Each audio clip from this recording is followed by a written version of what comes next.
Welcome to the next episode of Living with Purpose. I have Michael Bors, who is a former Microsoft executive, a colleague of mine while we were at Microsoft.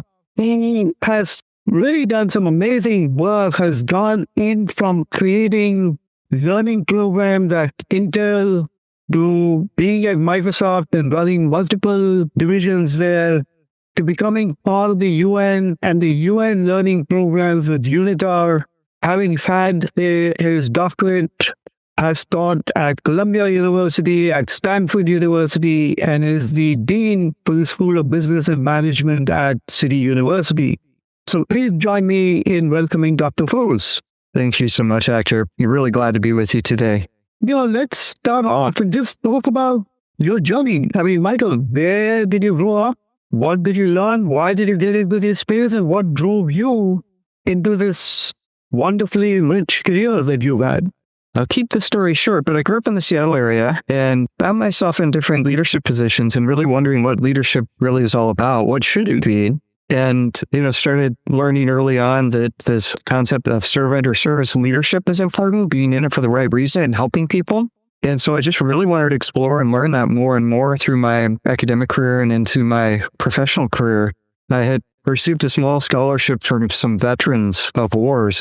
And, the scholarship was really nice. It helped me for my undergrad years.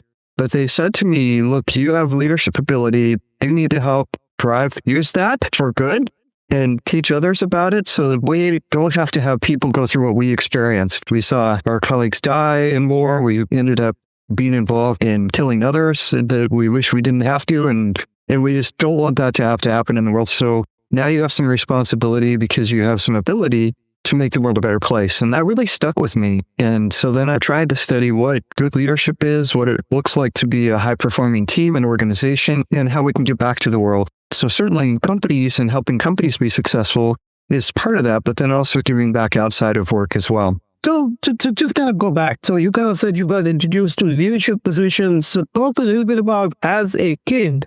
Well, it just even as a little kid in the neighborhood, just having a good group of friends and encouraging them to do things and seeing how we could do things and helping kind of lead in that space so we could all have fun. And then into high school, I was elected student body president. And I was like, okay, well, that was good that I won, but it wasn't just some kind of popularity contest. Like there needs to be some result. How do I get organized with others to help others in the school? What's my role? And then into university, I was president of my fraternity and of all the fraternities. And similarly, trying out, like, how do I really organize and help others to succeed in what we all want to do together? And then that led into a master's program where I really studied management science a lot, and into a PhD where it was a combination of education and business, but always focused on high-performing organizations and leadership as a component. It's not that easy to become a fraternity leader. There's a lot of hard work. It's not just fun and games. Yeah. My younger son actually was a president of a fraternity at MIT, and then somebody fell through the roof. Oh, we had examples. We had examples of things that happened where the FBI got involved or the police got involved or accidents happened. And suddenly, I was thrust into a position of kind of adulthood, really trying to represent what was right and what needed to be done. But to answer your question, I think it was this purpose of serving others and wanting to give back. So somewhere along the way, and I really appreciate what you do, Actor, around purpose mindset, is I got in my head that my purpose was greater than a job or earning money or helping others earn money. It was something about making the world a better place. I know it sounds kind of silly, but making the world a better place and helping others and giving back to others. So to talk a little bit about, this journey, right? So you come in from great, I'm assuming, middle class upbringing, doing some interesting work as kids, playing around, doing some leadership work, becoming part of the community, getting into college, becoming part of this fraternity, getting your degrees in learning and leadership. And then you land up at Intel. Mm-hmm. So talk a little bit about that, and then you come up at Microsoft, where you spent 18 years. Yeah, at Intel, it was interesting because I started in the factories, and it was kind of fun doing training in the factory, but in the clean room, everyone's in these bunny suits and trying to follow along high-performing people to document what they did so we could train others. But it was kind of this finding who was good at what they did and documenting that. Then I kind of rose up and ran Intel University. And in that role was also all management and leadership and strategic planning with our CEO, Andy Grove at the time, who was fabulous as a leader, and really bringing in a lot of different consultants in the area of management and leadership to get their perspective on what does it take for good leadership. And they all had slightly different takes on it. And then trying to figure out, okay, how do we apply that at Intel to make it a strategy of growing leaders a certain way? And one of the things I did was I volunteered to be a Baldrige examiner. That's the award given to the highest performing organizations in the US, because I felt like we needed some kind of framing or some criteria that was grounding us in this. And the Baldrige, being a judge for Baldrige really helps. The US president gives the award every year for the highest performing organizations in the US.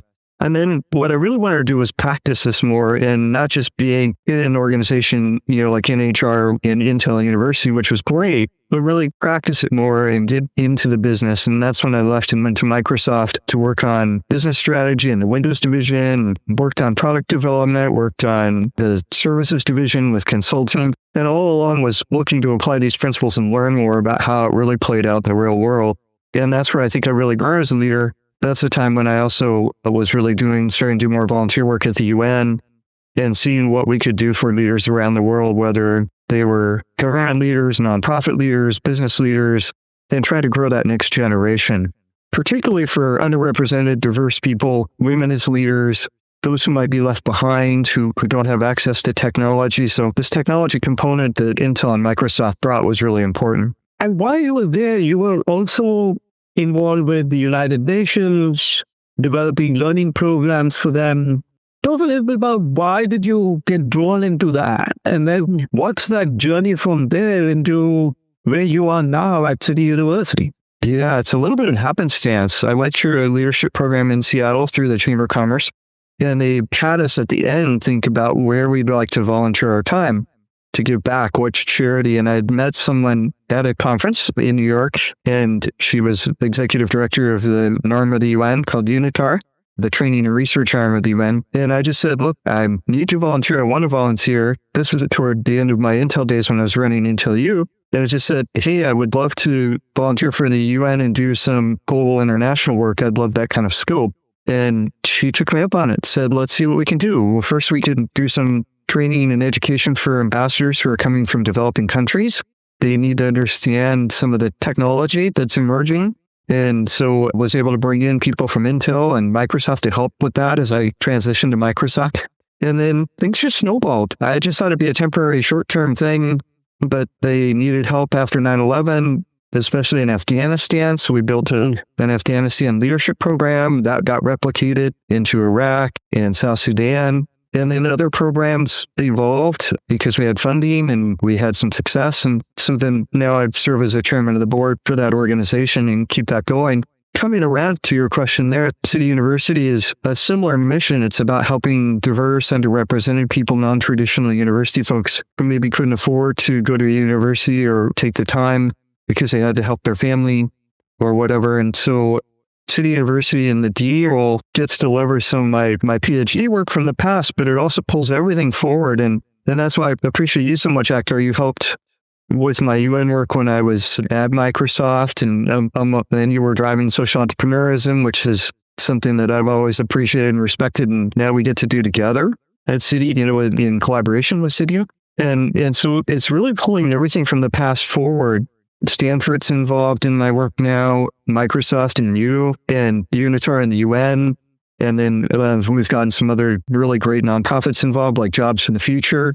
And then it's this global look at what can we all do together to grow the next generation of entrepreneurs and social entrepreneurs to make a difference in the world. And I kind of feel like everything from the past, the leadership, the work, and the giving back through the UN is all being pulled forward into this effort that you and I are working on together now.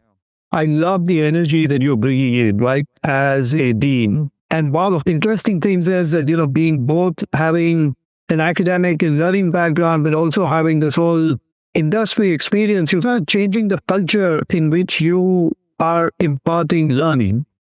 And you kind of got focused on this whole lens of entrepreneurship and getting students in the business school to not just learn management principles, but also learn this whole different approach to how we think around solutions. So just a little bit about why you think that is important, especially for students that are coming into city university. A lot of the work of universities in the past has been so traditional. You learn to the philosophies and theories taught by tenured professors, and that's okay, that's fine, but it's gotten very expensive for people. And what we see at City is we have practitioner faculty who are out working in Microsoft and Amazon and TikTok and other places who are in the classroom talking about what's happening today. And so for shaping our programs to be very practical, very job-oriented, very future-oriented, you finish with the latest technologies that are emerging. We think that's a much more practical approach. And then keeping it low cost, we're a nonprofit university, bringing in people who are diverse, underrepresented, who maybe couldn't do the traditional university, but also even upskilling those in current roles in companies like Microsoft and Amazon, which we do, and Boeing. It's really bringing people forward into the future. And I really see that there's this combination of City University or university like City with government, with corporate, with other entities, multinationals like the UN, coming together to say, what do we need for the future of this world? And I think it's more important than ever in this geopolitical environment where people are becoming more isolationist, more nationalistic, and yet we have long problems and that need solutions.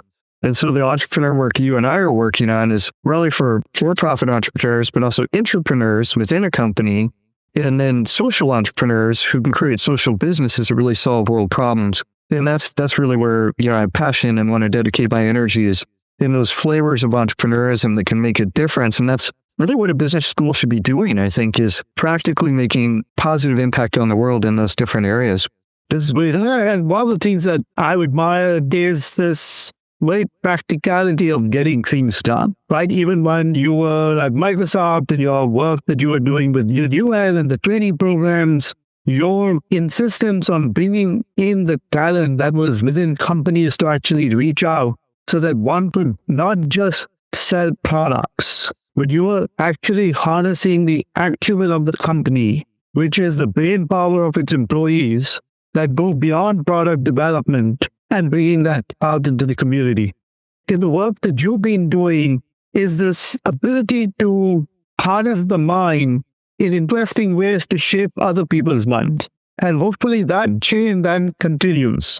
So you've got then the students that come out from CityU who will also be compelled to do the same thing that you did because of the scholarship and the opportunity that you got. Yeah, it's an interesting way to describe it. I do always want people who have ability to be able to lead and make a difference and have impact. And I think that's where you and I connected so well at Microsoft and now is to say, look, there are lots of people at Microsoft and alumni who want to make a bigger difference in the world. They know they are with Microsoft and its technologies. And yet they also have this professional set of skills they've gained where they can give back through coaching and mentoring and teaching and pulling them into UN programs.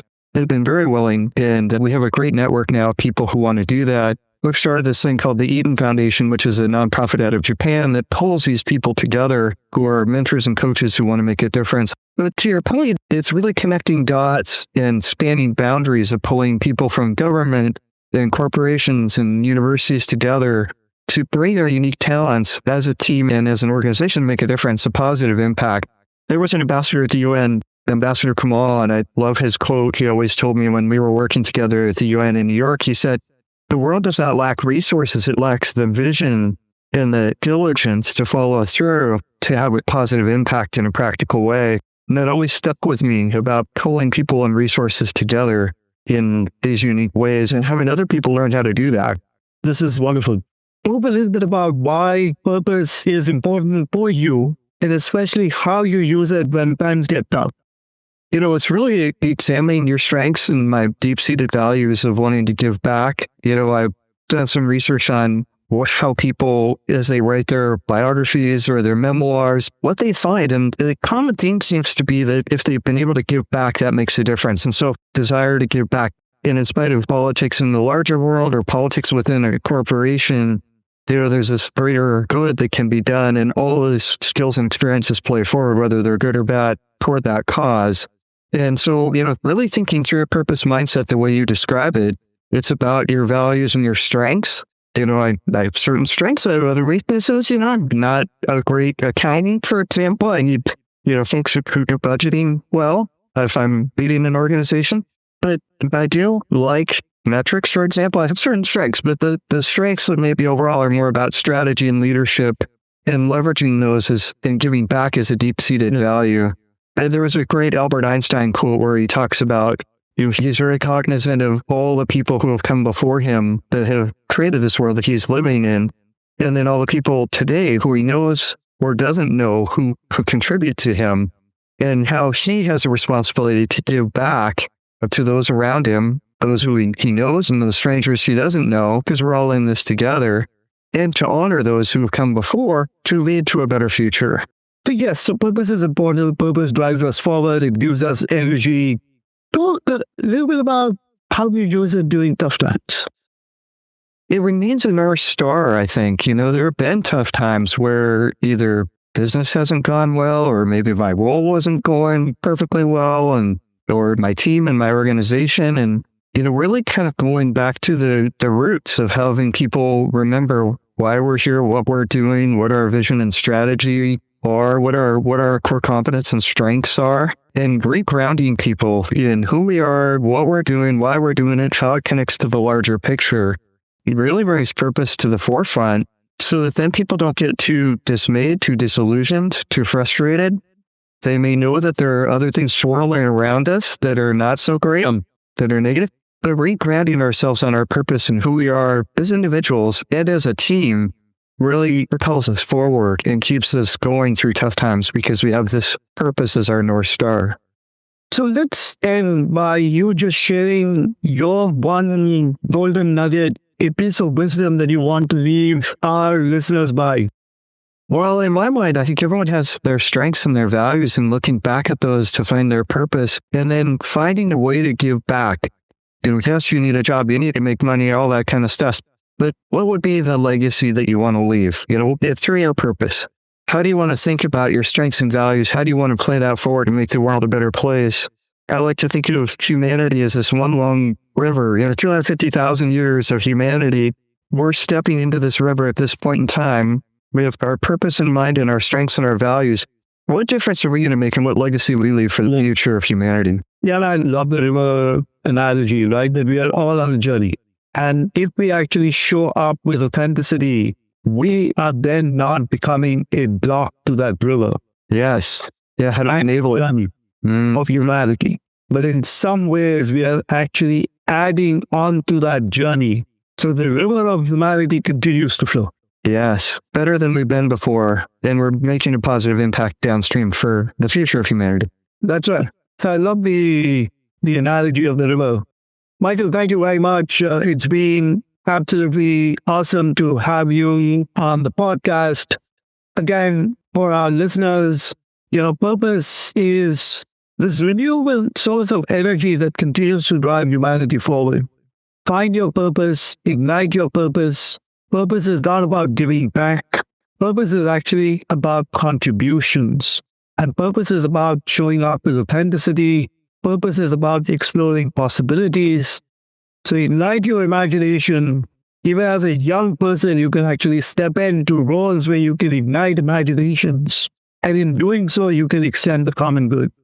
Michael, once again, thank you very much. Until the next time for our episode of Living with Purpose. And those of you that are interested in it, if you want to be part of our book, Living with Purpose, please get in touch with us. Visit us on our website. Thank you all very much. Thanks, Michael. Thank you so much, Hector. Appreciate everything you're doing.